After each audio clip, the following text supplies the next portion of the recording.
Alright, welcome to today's video where I'll be talking about how to gain an unfair advantage over your competitors by leveraging feedback loops. Now, this video is ideal if you're a coach, consultant, maybe you sell courses and you want to hit the next level in your business, whether that is 50K a month, 100K a month, or more. Now, there might be a couple different reasons why you are watching this video, mainly three.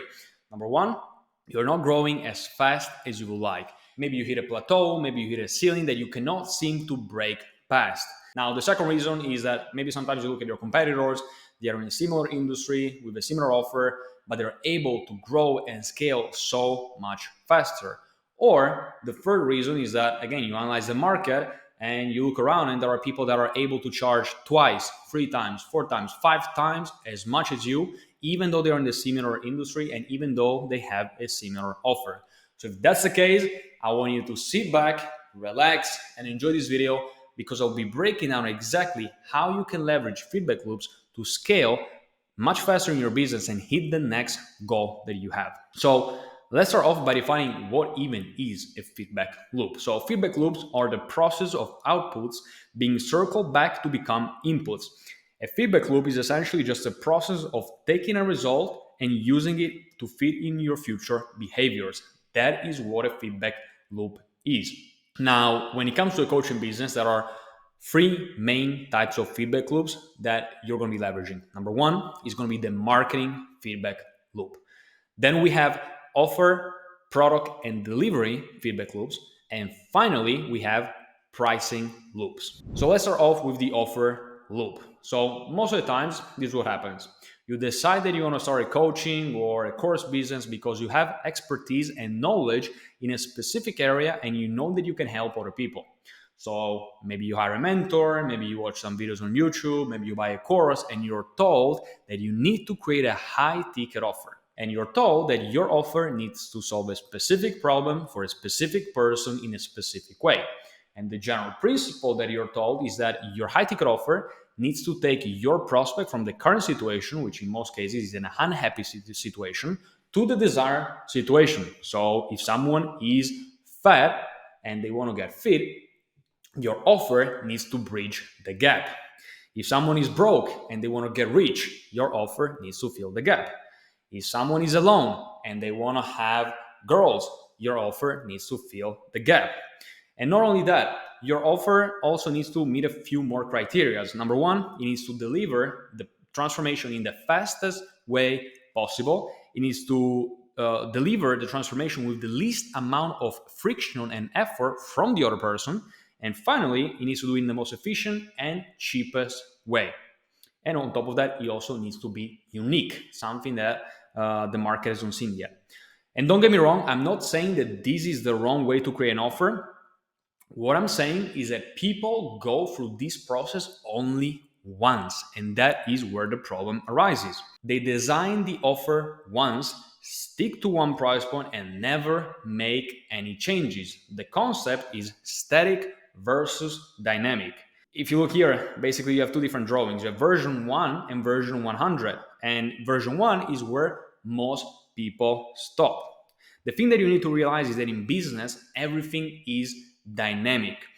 Things change and evolve, and this process is just getting faster and faster and faster because the market has never evolved so fast as in the last few years. And it's exactly for this reason that you always need to be close and get a pulse for where the market is moving. So going back to the offer, what I want you to do is I want you to start looking for patterns. I want you to start paying close attention to every single call that you are having. If you have a sales team, the same principles apply. You just ask your sales team for feedback on specific areas. And what I want you to do is I want you to start taking notes on 2 specific things. Number 1, whenever you are on a sales call, I want you to write down all the phrases and concepts that make your prospects light up like a Christmas tree. And I'm sure this happened to you at least a couple of times. You're on a sales call and you say a specific phrase, maybe you explain a specific concept, and you can see that the person just lights up and you can see the excitement in their eyes. So that's one sign and one thing that I want you to start writing down. And the second thing is the most common objections and beliefs that people have whenever they are on a call with you. And the way you have to think about it is you need to see this process of building an irresistible offer as putting together a puzzle.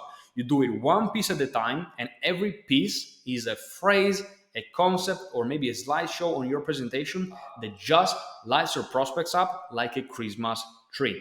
And this process will take time. It is not something that you can master after completing 5 sales calls. Unfortunately, it just doesn't work like that. So it's a process of continuous refinement.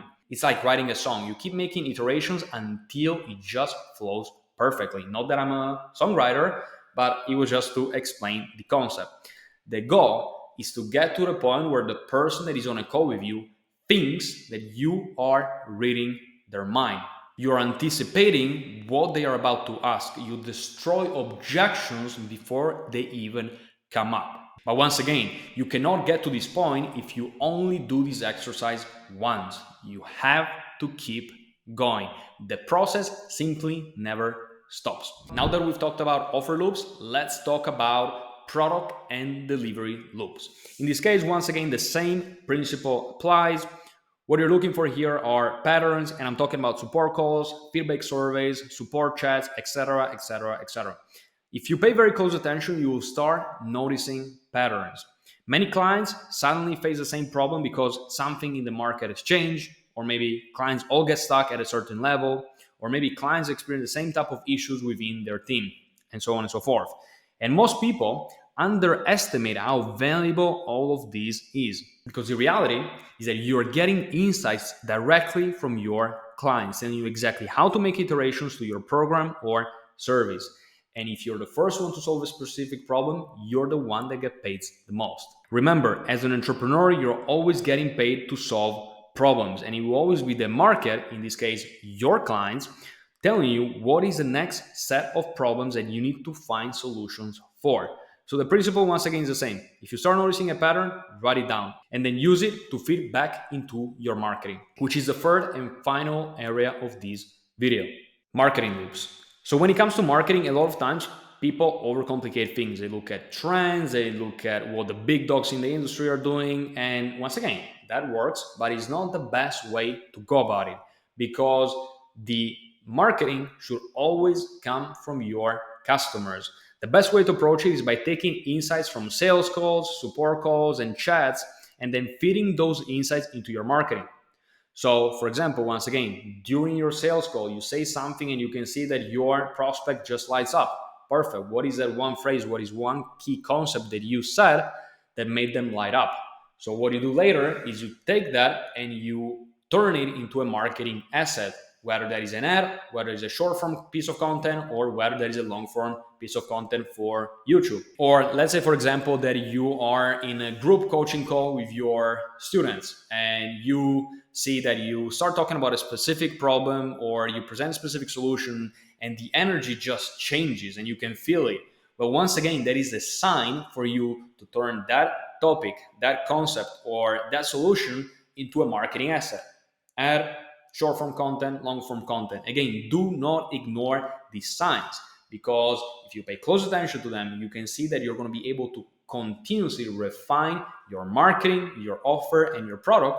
And you're going to see that all of a sudden, fucking hell, you're growing so fast. So again, never underestimate the power of insights from your existing clients. And the final thing is you can also take a step backward and analyze what happens when you talk about a specific topic on your stories, on your reels, on your videos.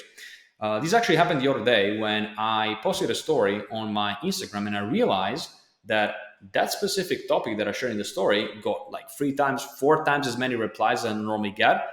And I was like, that is a clear sign that the market wants to know more about the topic. So the first thing that I did, I took what I shared in the story, created a long form video around it, created ads around it, and created some emails around that specific topic. Because this is the power of feedback loops when it comes to marketing. You don't need to look at what other people are doing. Maybe you can get inspiration, don't get me wrong, like that's fine. But most of the times, it's going to be the market telling you exactly what they want. It's going to be your clients, it's going to be the support calls, it's going to be support chats, it's going to be people that are replying to your stories. Those are all insights and signs that you need to take and then turn into marketing assets. It's really as simple as that. And that's really it. The key thing that you always have to keep in mind is that you always need to get a pulse on what is going on in your market or in your audience, and always adapt and always make continuous iteration. Every piece of information, every insight, it's an opportunity to fine tune your marketing, offer, and product. So we got to the end of the video. I really hope that you got some value. I hope that everything was clear. Of course, if you have any question about the topic, then you can always feel free to either leave a comment down below, or you can always send me a message on Instagram, and I'll be more than happy to help you out. So with that being said, that's all for today's video, and I'll see you into the next one. Bye bye.